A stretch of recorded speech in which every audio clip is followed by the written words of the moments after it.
Thank you everybody for coming tonight. I have the pleasure of introducing Robin Eubanks, who will be our first speaker of the evening. Robin Eubanks is an attorney who has specialized in education reform, tracking local, state, and national and global concerns as they relate to Common Core and the change that we are currently seeing taking place in our schools. Well, I should let her do the talking, but she is a deeply intelligent mother of three who attended both private and public schools, and she is tracking this implementation at its roots and getting down to causes and conditions. It's been a privilege to spend the last couple of days with her. She's hilarious. She is as funny as she is smart. So it's been good times the last couple of days, I'll tell you that. It's fun having an attorney that you can just drive around and pick their brains for free about this stuff and get a lot of good information. So it's been a pleasure, but with more ado, I welcome Robin Eubanks.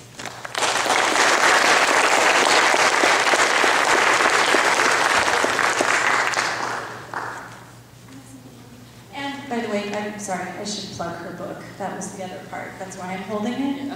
It would help remind me, but no. Robin has written a book called Credential to Destroy: How and Why Education Became a Weapon. It's a fascinating read that takes us all the way back. Turn of the 20th century, I suppose, maybe. Basically, but it's a fascinating read. And once you read it, you can't unsee what you've seen in here, and everything falls into place that you're watching happening in our schools. So it is for sale on the tables as you read. Thank you. If it's okay, I'll leave on this. I never intended to write a book. This came out of a combination of being at home and listening to school meetings, that lawyer brain that I could never quite turn off even if I was at home. And I kept wondering why I was hearing things that made no sense, that I didn't think were true. And I started doing some research. It turns out the state that I'm from, Georgia, piloted what would become the Common Core nationally. It's a switch away from the transmission of knowledge that we have historically assumed that we're getting from our K-12 system as well as higher ed, to more of changing the student. I made the point last night that the definition of standards is that they are goals and aims. They're not about content. The word that the speakers last night added as a synonym for that is expectation. So now we'll call them standards are goals, aims, and expectations for all students. Learning repeatedly is defined as changing values, attitudes, beliefs, or behaviors. And that puts quite a light on what's meant by the Common Core learning standards.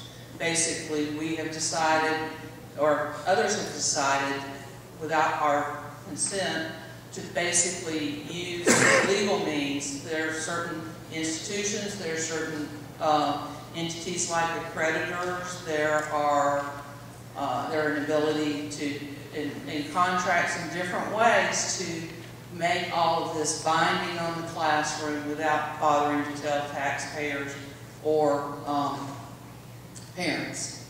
And so when I finally started getting into this and discovering what was going on, I would explain it to people, and I would have school board members who would come up to me and say, "You understand this?" And I would say, "Yes, I do." And they said, "Can you help us?" So I started just kind of informally helping school board members who were looking for answers that they weren't getting. And the more I got into it, the more alarming it was. But also, they were the ones who said to me, "What you just explained, every school board member, every parent needs to know." And I said, "I'd have to write a book." And so sometimes that is how you explain things to people you don't know yet, and that this is what's going on. So if you take what's called the Common Core now, it was called in the 1990s outcomes-based education. There's a continuous track. I lay it out in the book. I give sites. But again, last night at the presentation, one of the panelists who had previously been to California Secretary of Education, said we've had standards before and all this goes back to the Clinton years. So we thank him for agreeing that Common Core is in fact the outcomes-based education that we all learned to despise during the Clinton years. It's back, but what makes it different this time, it's been broken into pieces, so it's harder to find, it's harder to detect, it's not necessarily coming visibly from the federal government. A lot of it involves federal grants that are being given to local school districts, to states. This time, a lot of the binding authority is coming out of the Federal Department of Labor. So people are watching what Arnie Duncan's doing, but they're not watching what the Department of Labor is putting into place, and they're working as closely with the state school districts and with the local school districts as the Department of Education is. So I track all that stuff and pay attention. I think the most shocking thing is when you get into it, you discover that the reading wars that we all remember were not ever about how to best teach reading. That was kind of the discussion point that was put out there to keep us from appreciating that there is a desire to no longer teach reading properly at all. They just want kind of functional literacy, because the psychologists have known and what they have put in print that there's a liberating effect from using the symbol system.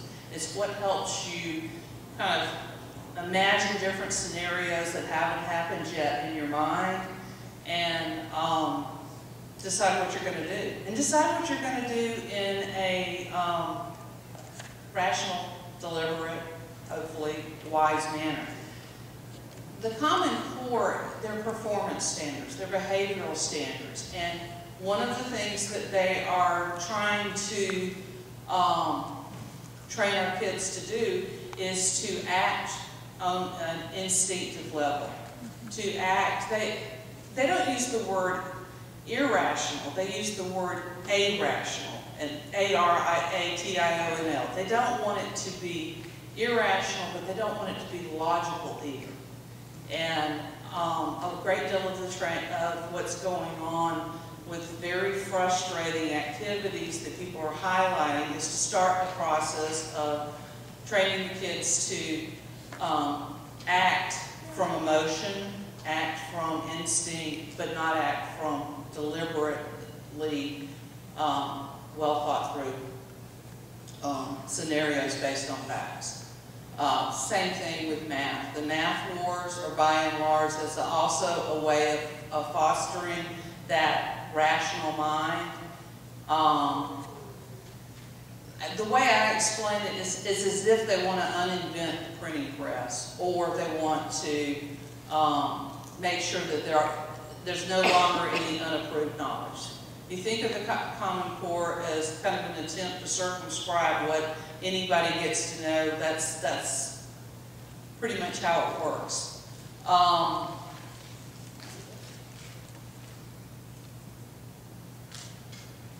There are a whole lot of mechanisms that are being used to force the social and emotional learning as the primary purpose of the Common Core.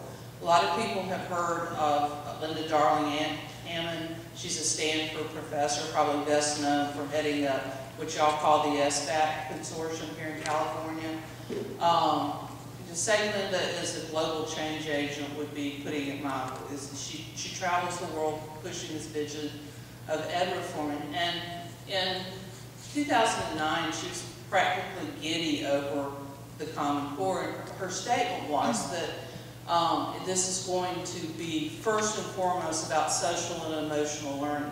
To the extent that there's content in the Common Core, it's used for the purpose of getting the desired values, attitudes, and beliefs. It's hard for us to appreciate that the definition of curricula that is typically used by education reformers. Curricula is whatever goes on in the classroom pursuant to these goals. It's not a body of knowledge. It's not passing on. It's not meant to be about the textbook. Gaming, as Dr. Thompson's going to go into even more, constitutes the kind of engaging experiences that we heard about last night as being what makes Common Core different.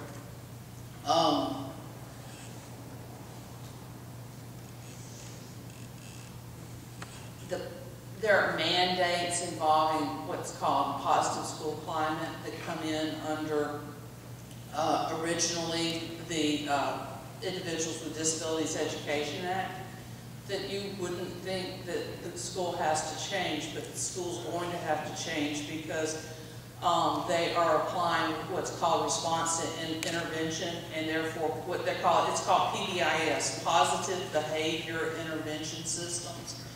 And instead of that being for students that have demonstrated behavior problems, the Department of Education said that that would create stigma for those students. So that PBIS now needs to be used for all students in the classroom to make sure that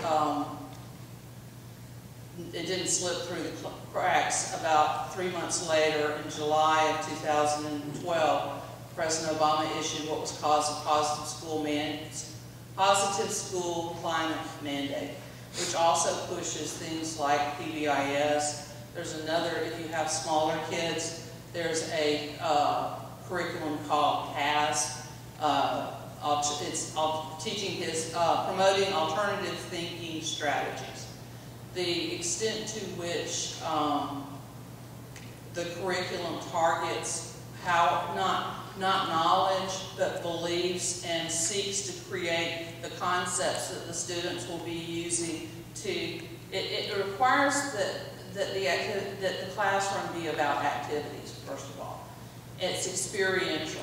Now, having required that everything that go in the classroom be experiential, largely involving a group, then they make the focus that these are the concepts that we want you to use in thinking through the implications of your experiences. And that a lot of the writing that goes on and under the Common Core is supposedly self-reflection about those concepts. When they talk about close reading under the Common Core, close reading again is taking as a lot of people have noted, it's no longer the whole book, it's a passage of the book, and it's filtering it again through those concepts. So the Common Core, I call it a bucket. The Common Core is basically, it's not the standards themselves that anybody's trying to create a curriculum out of. The standards become an excuse to change everything, but to change everything so that when they say it's about what we want students to know and to do, the focus is on do. As I explained in the book, originally when that was first set up in 1966, it didn't say no, but that was kind of a glaring error that they discovered that if you just say this is what we want students to do, that sounded bad. It was accurate, but so they came up and added the phrase, this is about what we want students to know and do, but the know part is, again, these concepts that are pre-supplied. It's not that you develop them up from the facts. Well, if you remember, if you develop things from the facts yourselves, you've got a good understanding of when it doesn't fit anymore. The whole point with the concepts is for the students to be willing to apply them in situations where they don't seem to fit. And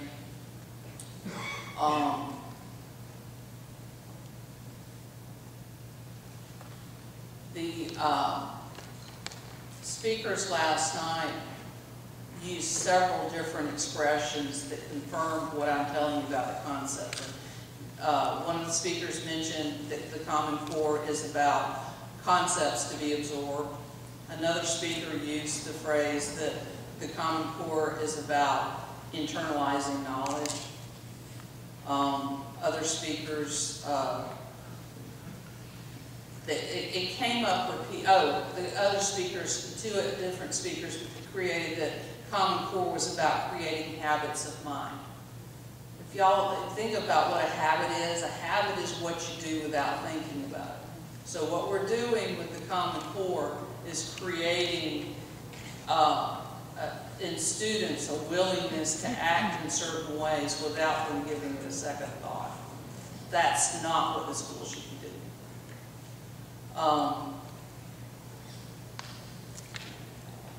I could keep running through various examples of the Common Core. I'm from Georgia. I like to talk to people about what you're seeing, what your experiences are. I can come at this from a variety of angles, but it's easier for me to come at it from a variety of angles. If some of what brought y'all out tonight, we talk about initially, because I can put it in the context of why what you're seeing in the classroom is happening. So we're going to do some questions after we both speak.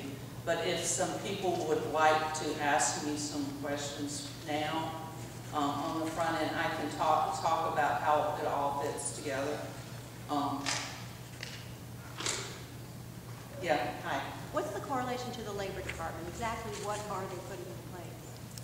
The correlation with the Labor Department has to do with the skill focus that you keep hearing mentions of. It has to do with the career pathways that are being put into place. Individuals superintendents from award-winning districts that are considered to be premier change agents have said, they actually kind of made this admission accidentally. They were trying to divert attention from outrage over the federal intrusion into education. And he said, I know it was sponsored by the NGA, National Governors Association, and not by the federal government, because the NGA came up with a Common Core because they wanted to change the nature of American high school. They wanted it to have more of a polytech focus. They wanted the program to be something that would fit all students. The Labor Department is basically taking what's called the Perkins Act. Perkins Act is what created vocational education, and they're saying that the vocational education program and the academic program have to be the same program. Different schools are getting at that in different ways.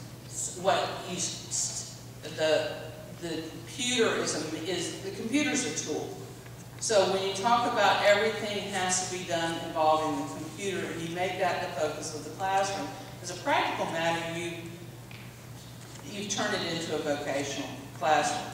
What you tend to find in more affluent high schools, in order to obscure that they have changed their focus so dramatically, is they'll talk about the use of the computers.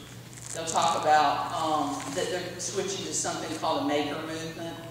They'll talk about project-based learning.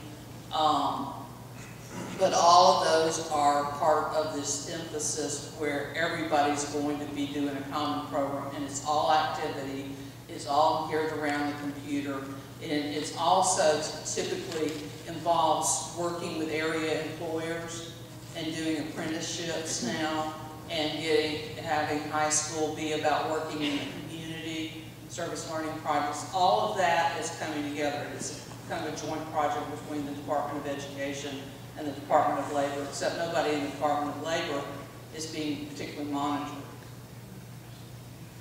So what? Yeah. I know this is bad, but specifically what we're doing is we're reducing the children to doing just certain kinds of jobs instead of high-level thinking. And I know that's kind of where you're going with that. Mm-hmm. I'm just looking for a little more clarity. Where are they going to get the people to do the high-level thinking? Is that the people that are coming in internationally to go to our select colleges? The definition of the term you'll always hear is higher order thinking skills. It's a term of art. Higher order thinking skill is synonymous with another term you hear a lot of. It's called rigor. Both rigor and higher order thinking skills tie into what does this, remember we've been talking about all these concepts that they're pushing? Higher order thinking skills is what does the student do when there is no right answer? What does the student do when it's untaught material.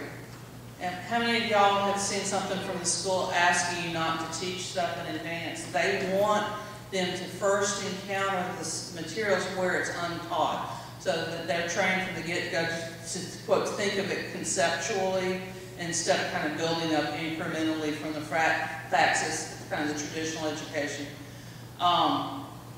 So it has to be an untaught situation, it has to be an ambiguous situation, it has to be a situation where there is no clear answer. And the question is, what strategies and concepts does the student use in those situations? Higher order thinking skills comes out of something, and so does rigor, that Lauren Resnick created. Lauren's kind of famous. She's involved not only with the Common Core, but she's the one who created the New Standards Project during the 90s. The New Standards Project were supposed to be the alternative assessments that never got fully put into effect, that basically bought us time. There's higher order thinking skills come out of something called Norman Webb's depth of knowledge. So if you want to double check and see if Robin's, you can actually download, the definition of rigor. You download Norman Webb's depth of knowledge. It ties to Bloom's taxonomy, but it actually says in order to be levels 3 and 4 on the Common Core assessments, both SBAC and PARC use the depth of knowledge. So does the definition of a high-quality assessment. You can't be a high-quality assessment under the Common Core unless you're using these situations where there is no fixed answer. And they're asking you to understand it. It's got to be ambiguous, but all of that is spelled out in the paperwork involving the depth of knowledge. And it says that's what higher order thinking is. It says that's what rigor is. But it not only ties into SBAC and PARC, but you'll frequently hear that Texas doesn't have the Common Core. Texas doesn't have the Common Core because Texas didn't need the Common Core. Texas went to outcomes-based education in the late 80s. They have an alternative assessment that is looking for concepts under Webb's depth of knowledge. They call it the STAR. And so Virginia is somewhat similar. So there are some states that you have heard they had them join the Common Core that didn't need to. They had everything in place kind of incrementally. So that's what they're looking for with higher order knowledge. Who are going to be our analytical thinkers that actually have the old-fashioned logical mind and a lot of facts? Nobody on the group. You could not be more, they're targeting our best students. That's who is being done down the most. That's who finds this the most frustrating. They tend to pick up just how irrational it is and how much their thinking is being managed, and that it creates a situation where they lose respect for the adults in their lives. It's a terrible situation. It's as if the technology companies have decided, and other businesses, that they don't want to have to worry about somebody coming along. And I use the metaphor an axe maker's mind, because I've seen that used in print. An axe maker is the person who created that tool that could change the world. And they don't want axe maker minds. So, this is not fun stuff to hear, but this is not ambiguous stuff either. And there's a consistency in what's being pushed under a variety of names that is truly shocking. But when you know the template, you realize that you're seeing the same thing over and over again, and that it does in fact fit the anecdotal stories you're hearing involving assessments and curriculum. And you don't want to teach reading because you don't want axe maker minds. You don't want you want people who will give in to the herd effect. There's a tremendous push involved. I'll get you in just a second. There's a tremendous push involving creating what are called communities of learners, so that the teachers through professional learning communities are forced to go along with this, whether they want to or not, or find another profession. When you talk about communities of learners, that's what is pushing the students to come up with a shared understanding. So they can come in with a different knowledge, they can come in with their different experiences, they can come in with a different perspectives, they can share all those in the classroom, but you're also training them through the classroom that at the end of the day, they'll vote or whatever, they'll come up with what the consensus view is, and they're all to go along with it. Yeah. Okay, I'm kind of following up on her question. I'm really having a hard time understanding this.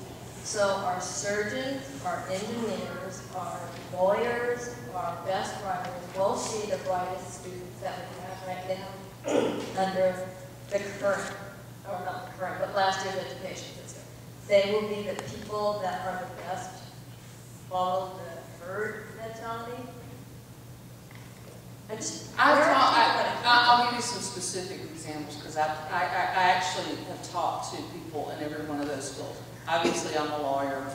I asked the question because I was in a presentation involving CLE, and the professor said something about teaching the students that they had to pursue the common good, and I raised my hand later and said, are you required to push the common good now in law school? Because I had seen that repeatedly as the mandate. The definition of what constitutes being career ready is a willingness to demonstrate on a daily basis that you put others first. Now, who would think that that was going to come out, that would be part of the definition of career ready? You keep running into a mandated communitarianism in these definitions you don't think you'll encounter. So that's what caused me to raise the question. The professor said no, he wasn't required to do that, but at lunchtime the dean of law school came up to me. And he said, asked that question, and I said, well, I've seen it in K through 12, and I was wondering if it was going, and I've seen something similar in higher ed, and I was wondering if it was invading the professional schools. He said, yes, we are required to do that. The professor just didn't know that. We are now required by the accreditors to push that in law school. Engineering schools are changing because under the grants that most of them that are PhD institutions get from the federal government, they have agreed to change the nature of their introductory courses to whatever it takes to get equitable distribution of engineering degrees. Another example involves business schools. Business schools under a program that UNESCO is sponsoring called PRME are pushing the common good and systems thinking and a kind of state-directed capitalism. They're actually having their global confab in about 2 weeks at Case Western Business School in Cleveland. Met doctors. The focus in medicine is shifting from taking care of people with acute health care problems to supposedly preventive care. And the vision is that the kind of specialization that we have seen in the past will diminish.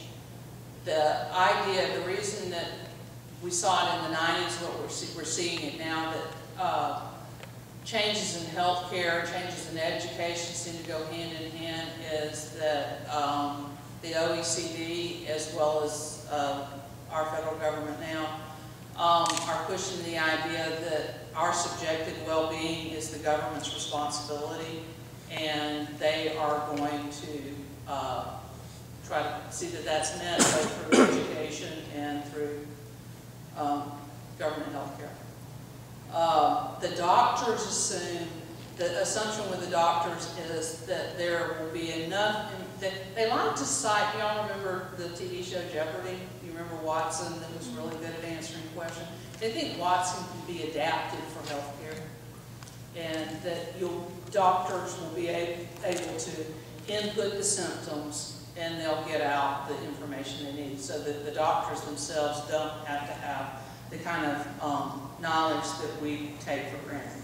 A lot of this, one of the reasons I talk about this, it scares me too. And the way out is to talk about it. The way out is to explain on the front end that this is not going to be workable. It's not going to bring us prosperity. We're taking dollar bills essentially and lighting them a fire, and then they're gone.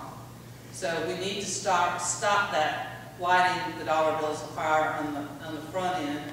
We need to catch this. This is rolling out in the elementary schools. I'm at least lucky enough that my last child is in high school, so she's caught up in the kind of hybrid time where the teachers are not allowed to teach the material, but the state tests still require some understanding of knowledge. So if you can teach yourself the material, okay, otherwise those kids are failing. And the kids in elementary school, though, are getting this full force. And what I hear from elementary school teachers, they no longer even talk about subjects. Things are either humanities or they're STEM.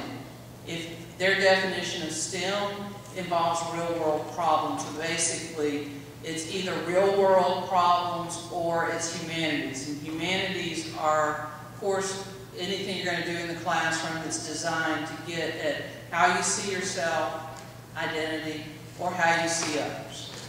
That's the focus. So, yeah, there's not supposed to be a port in the storm. The idea is that you change education at all levels. You also change, the idea is that education and the media go hand in hand. So, and the broad template is communication. That you change what people believe through the schools, through their educational process, and then you make sure that the media, what the stories they put out are consistent with those cultivated memes that you created through the concepts you supplied and the beliefs you cultivated and the values that were created through the school system. In the back. There's got to be a payoff for somebody, for the people who are running this place. There's got to be a lot of money or people wanting this to work. We just, yeah, motivation behind all of this. Can't just be You know, I give an example. data mining, I guess. I give an example in the book from a presentation I was at in Atlanta where the president of Georgia Tech was speaking, and his story tells you what people are hearing in meetings we would never get invited to. And he talked about, he said, well, government has to be involved in everything, but government can't hire everybody, so big business has to pick up the slack. But even they can't hire anybody, so you still do have to have some entrepreneurial activity. That was what he said. If you know about that, you can do something about the that ignorance. How do you describe that other than ignorance? But that's extraordinarily well-connected, empowered ignorance that is in charge of a major university. And he clearly picked it up at a conference where that mindset was just repeated and taken for granted over and over again. I don't know where the special place is where people think that their kids are still going to get an old-fashioned education. In Atlanta, I know that all of the known private schools have all fallen into line. Right. I know that the private school admission test that's for 6th grade and also influences high school, it's called the SSAT, is being revised by the Independent School Association. And they have said that they're now going to stress non-cognitive factors and what they're looking for under the SSAT. And they cite all these people that I laid out in the book, people like Robert Sternberg, people like Carol Dweck and her growth mindset. So the kind of psychologists whose materials I knew was coming to the classroom and put into the book are coming to the private schools too. So it's as if the assumption is if you're well connected, that's all that matters, is that you associate with other people who are well connected, but that in fact nobody needs to know anything that would cause them to say no. You had something?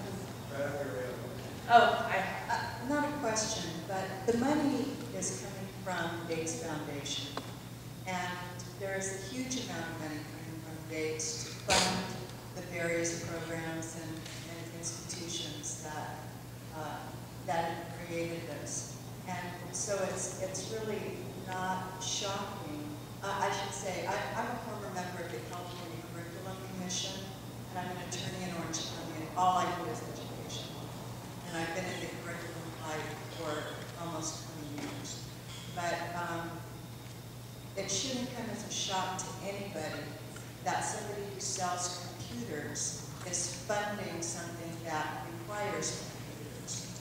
And so once you understand that little piece of it and how much money for training goes and money for vendors programs and all these programs that are going in and part of this particular curriculum mode, there is huge money backing this. Aside from government money, there's private money, and all of this is a force that we didn't have 20 years ago when I started fighting the fight. It's also, in addition to everything she's saying is true, but it's also that between Microsoft and IBM is heavily involved in this, and I explain in the book, they call their education initiative that they want to create a system of systems. They want to sell the hardware, they want to sell the consulting service, they like working with government, cities, they talk about the Smarter Cities Initiative, and the Edge Initiative rolls into the whole thing. But between Microsoft and IBM, the figures I have seen are something like 70% of the tech patents that involve anything are controlled by one of the other. So if you're truly inventive, if you've got that axe maker mind, you can get around those patents. But most of us that would survive this system will never be able to come up with an invention that doesn't run afoul of one or the other of those patents. So it is the text. It's a tremendous amount of data. They talk about how you can. The assumption seems to be that I moved a little bit. The light was in my eye. The assumption seems to be that what went wrong in Russia was not that the ideas of planning were bad. It's that they had jumped over the development of technology. That we have the technology, and now with supercomputers and the data that we all inadvertently throw out, and especially the kids that will come out of education, that you can now plan an economy. If that seems outrageous, one of the reasons that LA County had gone to the one-to-one laptops was they said it would help plan the Los Angeles regional economy. They don't say that in an ed conference. They do say that, however, when they're working with regional planning people, and then the regional planning people repeat it when they do something like a Brookings conference. And I read the Brookings report. So you get a lot of the really good ed admissions looking somewhere else where they're talking to each other and not being careful. Yeah? Hi. No, I was telling you it's okay. Hey, sorry. And a couple more minutes. Okay. Some of my friends are looking at me like I'm crazy and they're saying conspiracy theory, etc. But what I see in my head is the more that a government's people need the government, the bigger the government gets, equals socialism, and I just feel that that's where we're going. You're going to need all. Don't say that's where we're going. I mean, all the people who are going to be down here and who aren't going to be up here are now going to be looking to the government to help them. And instead of helping themselves, and then government's bigger, and it all ties in. My friends think I'm a little crazy though, because I keep saying socialism, and the only time I speculate is when I'm dealing with known facts, and I have not yet figured out what the connection is among known facts. If I come up with something I can't quite handle yet, because I don't want it to be true, I call it the 4-tap rule. I have to run into something about 4 different times when I wasn't looking for it, at which point I go, I'm going to have to learn all the ins and outs. But if I find people who are well connected and have political power and they say, this is what we are doing with our schools and this is how we are doing it, I get to write a book about it. I get to talk to you about it. I get to write a blog about it. And we get to talk about it. And that's what we're doing.